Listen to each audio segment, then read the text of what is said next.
जय श्री राम दोस्तों। आज की कहानी में आप सबका दिल से स्वागत है।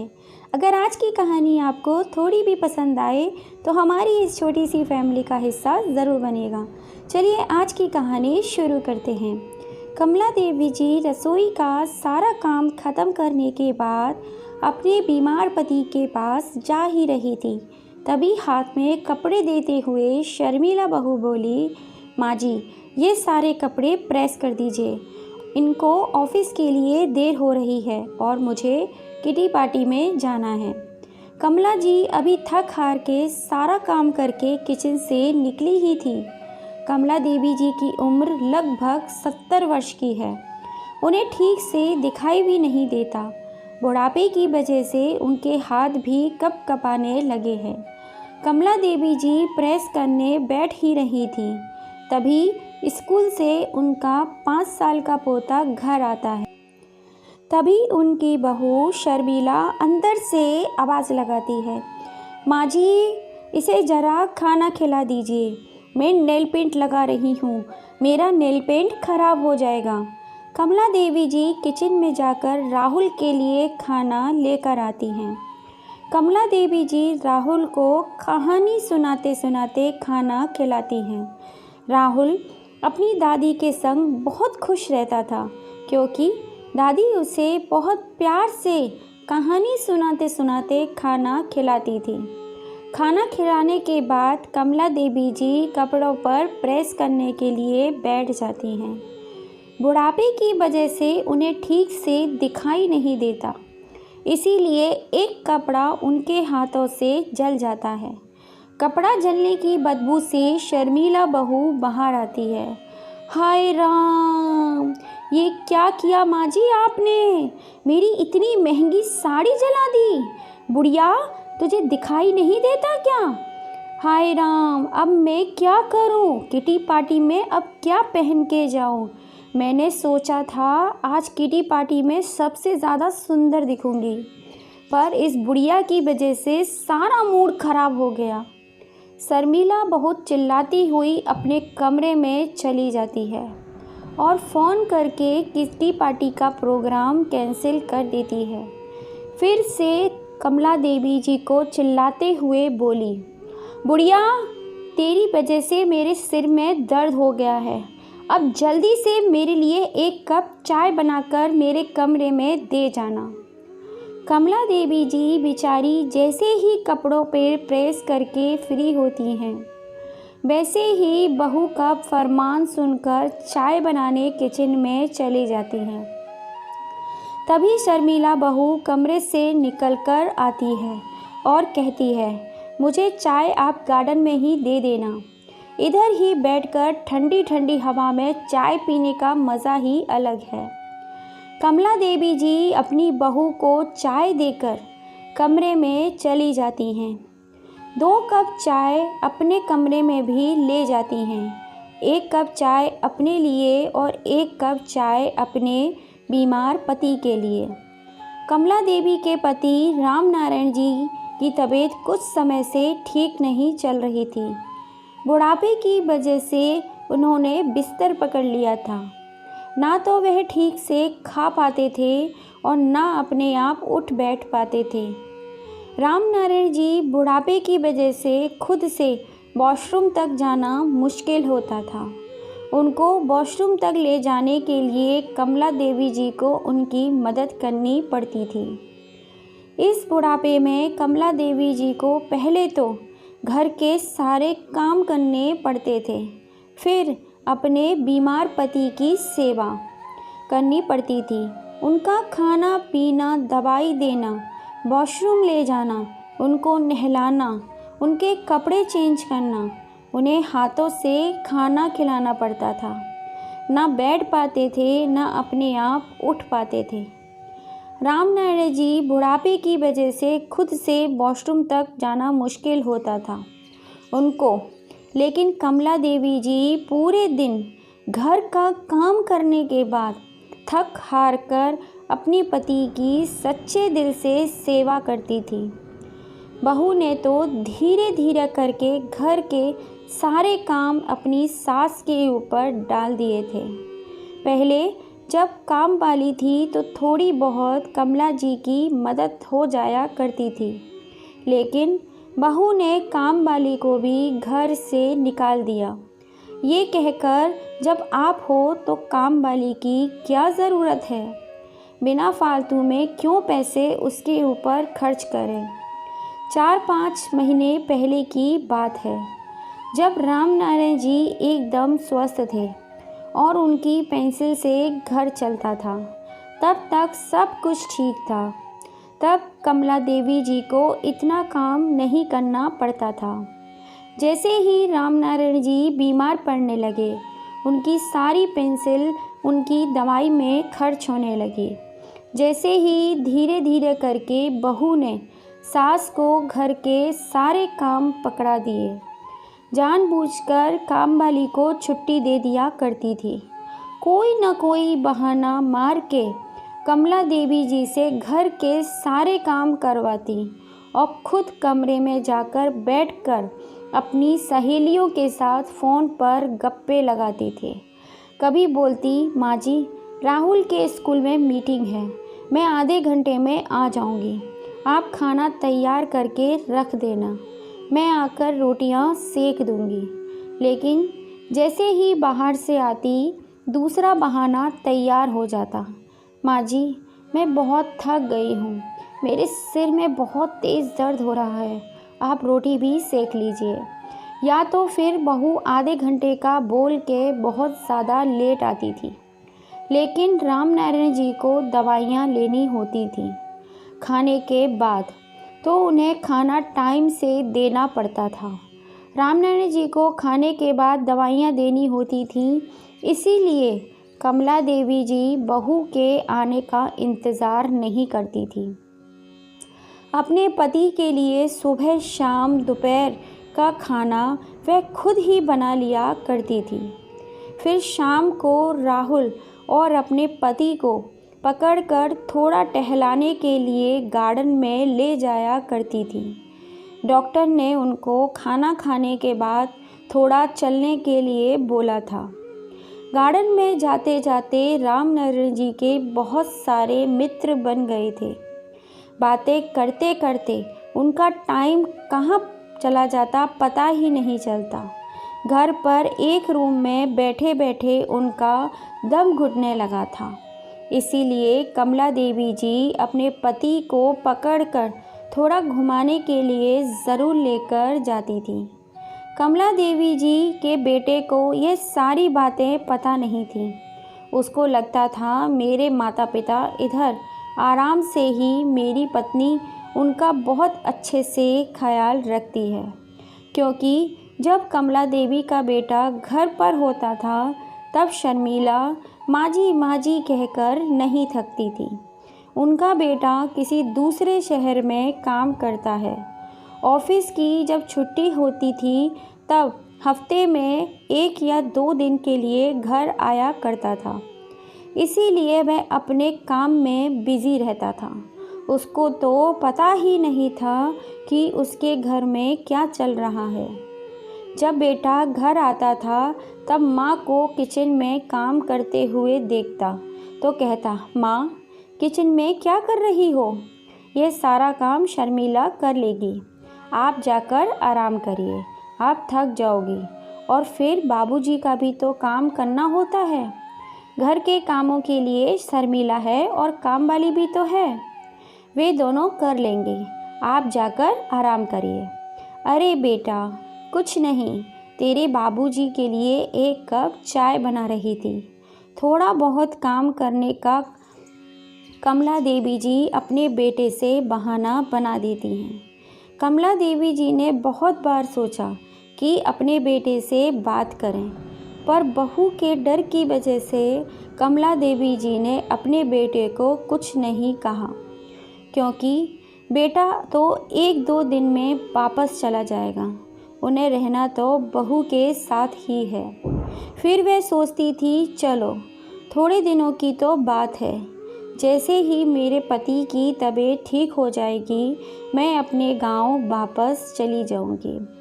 शाम को डाइनिंग टेबल पर खाना खाते समय शर्मिला, माँ जी एक और रोटी लीजिए ना, इससे क्या होगा आपका। यह सब देख कमला देवी जी के बेटे को लगता था शर्मिला माँ जी और बाबूजी का बहुत अच्छे से ध्यान रखती है।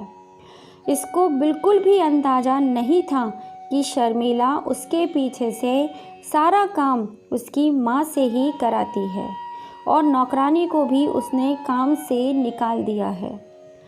रामनारायण जी भी लेटे लेटे ये सब कुछ देखते रहते थे, पर कुछ नहीं कर सकते थे। अपनी पत्नी की तकलीफ़ उनसे देखी नहीं जा रही थी। बुढ़ापे की वजह से उनकी ज़बान भी लड़खड़ाने लगी थी, ठीक से बोल भी नहीं पाते थे। सारा काम करके थक हार के कमला देवी जी कमरे में जाती हैं। रामनारायण जी पड़े पड़े मन ही मन में सोच रहे थे, इधर आने के बाद मेरी पत्नी को कितना काम करना पड़ रहा है। सुबह से लेकर शाम तक काम वाली की तरह लगी रहती है, फिर ऊपर से मेरे सारे काम। बेचारी कुछ नहीं कहती, बस चुपचाप करती रहती है। सुबह चाय से लेकर रात के खाने के बर्तन धोने तक सारा काम शर्मिला कमला देवी जी से ही कराती है। पति की बीमारी की वजह से कमला देवी बिना कुछ कहे चुपचाप घर के सारे काम करती हैं। एक दिन अचानक बहुत ज़्यादा काम करने की वजह से और कमज़ोरी की वजह से उनकी तबीयत खराब हो जाती है। तेज़ बुखार आने की वजह से वे घर के काम भी नहीं कर पाती। तभी शर्मिला किचन में जाकर देखती है कि घर के कोई भी काम नहीं हुए हैं। माँ जी तो लेटी लेटी आराम कर रही हैं। तभी शर्मिला अंदर से आवाज़ लगाती है, क्या हुआ? अभी तक सुबह नहीं हुई है क्या? अभी तक सोई पड़ी हो? आज घर के काम मुझे ही करने पड़ेंगे।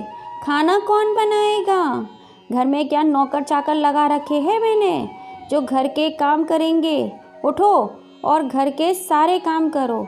मैं तुम्हारी नौकरानी नहीं हूँ जो तुम दोनों को इस घर में भी रखूँ और तुम्हारी बीमारी में पैसे भी खर्च करूँ। कमला देवी जी कहती हैं, बहू आज मेरी तबीयत ठीक नहीं है, मुझसे काम नहीं हो पाएगा। बहू ज़ोर से चिल्लाती है, दवाई लो और काम पर लग जाओ। बेचारी कमला देवी जी दवाई लेकर रसोई में खाना बनाने चली जाती हैं। खाना बनाने के बाद जब बर्तन साफ़ कर रही होती हैं तो उनके हाथों से एक कांच का कप छूटकर टूट जाता है। कप के टूटने की आवाज़ सुनकर शर्मिला किचन में भागी भागी आती है। जैसे ही देखती है एक कप टूट गया है, गुस्से से चिल्लाकर बोलती है, कोई भी काम से ढंग से नहीं कर सकती, पर सारी चीज़ों को तोड़ती फोड़ती रहती हो। इतना महंगा कप सेट बिगाड़ कर रख दिया। तुम्हें पता है भी है ये मेरी माँ ने मुझे कितने प्यार से दिया था। उनको पता चलेगा कि आपने ये तोड़ दिया है तो उनको कितना बुरा लगेगा। मैं तो परेशान हो चुकी हूँ आप दोनों से। कभी कुछ तोड़ देती हो, कभी कुछ जला देती हो, एक काम ढंग से नहीं कर सकती। पैसे तो ऐसा लगता है जैसे पेड़ पर उग रहे हैं जो तोड़ तोड़ कर आप बिगाड़ती रहो और मैं खरीदती रहूं। बहू गुस्से में आकर कमला देवी के हाथ में गरम गरम प्रेस चिपका देती है। दर्द की वजह से कमला देवी जी ज़ोर से चिल्ला पड़ती हैं, अरे बहू क्या कर रही हो? मार ही डालोगी क्या आज मुझे? छोड़ो, मेरा हाथ छोड़ो, मेरे हाथ में बहुत दर्द हो रहा है। गुस्से में कमला देवी जी ने कहा, आज आने दो बेटे को, तुम्हारी आज सारी शिकायत कर दूंगी उससे। आज तो तुमने सारी हद ही पार कर दी। अब तुम्हारा अत्याचार नहीं सहूँगी। सास हूँ तुम्हारी, कोई नौकरानी नहीं। यह सब अंदर से रामनारायण जी देख रहे थे। कुर्सी पर बैठे बैठे सरक सरक कर आने की कोशिश कर रहे थे और इसी कोशिश में रामनारायण जी कुर्सी से गिर पड़े। कमला देवी जी भी भागकर उनको उठाती हैं और रोते रोते अपने पति को चेयर पर बिठाकर कमरे में ले जाती हैं और उस दिन को कोसने लगती हैं जिस दिन वह अपने पति को लेकर अपने बेटे के घर आई थी, अपना गांव छोड़कर। रामनारायण जी की तबीयत ज़्यादा खराब होने की वजह से उनका बेटा उन्हें अपने साथ शहर लेकर आ गया था। 2 महीने तक तो शर्मिला का व्यवहार उनके संग बहुत अच्छा रहा। खाना भी वह टाइम पर बना कर देती थी, पर धीरे धीरे सारी जिम्मेदारियों का बोझ उसने अपनी सास पर डाल दिया। कमला देवी जी अपने बेटे को कुछ भी नहीं बताती थी। उन्हें लगता था थोड़े से दिनों की बात है, हम अपने गांव वापस चले जाएंगे तो बहू बेटे में क्यों मनमुटाव आए, बाद में तो हम अपने गांव में ही चले जाएंगे, बस बहू बेटे खुश रहें। लेकिन आज तो हद ही हो गई। आज तो बहू ने मेरा प्रेस से हाथ ही जला दिया।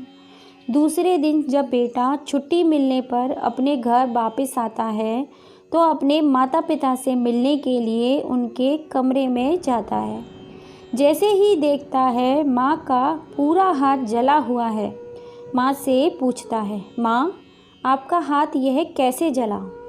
कोई बात है, आप मुझे बताओ, आप मुझसे क्यों छुपा रही हो? मैं आपका बेटा हूँ, आप मुझे नहीं बताओगे तो किसे बताओगे? तभी श्याम नारायण जी इस बारे में कुछ कहने की कोशिश करते हैं। तभी शर्मिला कमरे में चाय लेकर आ जाती है। शर्मिला को देख कोई कुछ बोल ही नहीं पाता। दूसरे दिन कमला देवी जी का बेटा जब ऑफिस के लिए निकल जाता है, तभी कमला देवी जी और शर्मिला दोनों किचन में काम कर रही होती हैं। कमला देवी जी का बेटा अपनी इम्पोर्टेंट फाइल घर पर भूल जाता है। उसे लेने घर वह वापस आता है तो देखता है माँ और शर्मिला दोनों किचन में काम कर रही थी। बिना कुछ बोले वह अपने कमरे में चला जाता है। फाइल उठाकर जा ही रहा होता है, तभी शर्मिला के चिल्लाने की आवाज़ आती है, अगर तुमने कल के बारे में अपने बेटे को जरा सा भी बताया तो मुझसे बुरा कोई नहीं होगा। अभी एक हाथ जलाया है, फिर दूसरा हाथ भी जला दूंगी। कमला देवी जी चुपचाप रसोई में खड़ी हुई शर्मिला की बातें सुन रही थी। ये सारी बातें कमला देवी जी का बेटा सुन लेता है। शर्मिला की सारी बातें सुनकर कमला देवी जी के बेटे का गुस्सा का ठिकाना नहीं रहता और गुस्से में शर्मिला को एक थप्पड़ लगाता है जोर का। सामने अपने पति को देखकर वह चौंक जाती है। तुम तो ऑफिस के लिए निकल गए थे, फिर यहाँ पर कैसे? कमला देवी के बेटे ने कहा, वह तो मैं अपनी एक फ़ाइल भूल गया था, इसीलिए घर वापस आया, वरना मुझे कभी पता ही नहीं चलता तुम मेरी माँ बाबूजी के संग क्या करती हो। तुमने मेरी माँ के साथ ऐसा व्यवहार किया, नौकरों की तरह सारे काम करवाए, नौकरानी को घर से निकाल दिया। मेरी माँ कोई नौकरानी नहीं है। तुम्हारी हिम्मत कैसे हुई मेरी माँ के साथ ऐसा व्यवहार करने की? तभी शर्मिला कहती है, मैंने कुछ नहीं किया, आप अपनी माँ से पूछ लो चाहे तो। इससे तभी कमला देवी जी अपने बेटे को कुछ नहीं कहती, बस चुपचाप खड़ी रहती हैं। तभी उनका पोता राहुल वहाँ पर आ जाता है और वह सब कुछ अपने पिता को बता देता है। राहुल की बातें सुनकर कमला देवी जी के बेटे की आंखों में आंसू आ जाते हैं। वह अपनी माँ के पैरों में गिर कर कहता है, माँ मुझे माफ़ कर दो, आप लोगों ने इतनी तकलीफ़ सही, आपने मुझे कभी कुछ बताया क्यों नहीं? आप दोनों इतनी तकलीफ़ में थे, मैं तो समझ रहा था माँ बाबूजी को अपने साथ शहर लेकर आया हूँ तो दोनों सुखी हैं। मुझे क्या पता था कि आपके साथ शर्मिला ऐसा व्यवहार करती है। अब मैं शर्मिला को अपने साथ बिल्कुल भी नहीं रख सकता। शर्मिला से बोला, जल्दी जल्दी अपना सामान पैक करो और मेरा घर छोड़कर चली जाओ। शर्मिला माँ बाबूजी के पैरों में गिरकर माफ़ी मांगने लगती है। मुझे माफ़ कर दीजिए माँ बाबूजी, मुझे माफ़ कर दीजिए, मुझसे बहुत बड़ी गलती हो गई। प्लीज़ मुझे इस घर से मत निकालिए। अब मैं कभी आपके संग कोई भी गलत व्यवहार नहीं करूँगी। कमला देवी जी अपने बेटे से कहती हैं, बेटा इसे माफ़ कर दे, आखिरकार यह तेरी पत्नी है। और फिर राहुल अभी बहुत छोटा है, उसका जीवन क्यों खराब करना। कमला देवी जी का बेटा शर्मिला को माफ़ कर देता है, लेकिन अपने माँ बाबूजी के लिए दूसरे घर में शिफ्ट कर देता है और फुल टाइम के लिए एक काम वाली रख देता है। तो दोस्तों, आपको ये कहानी कैसी लगी? कहानी पसंद आई हो तो हमारे इस चैनल को लाइक एंड सब्सक्राइब ज़रूर कीजिएगा, जिससे जब भी हम कोई नई कहानी डालें तो उसका नोटिफिकेशन आपको मिल सके। फिर मिलेंगे आपसे ऐसी ही किसी इंटरेस्टिंग कहानी के संग। जय श्री राम दोस्तों, फिर से आप सभी का दिल से धन्यवाद। जय श्री राम।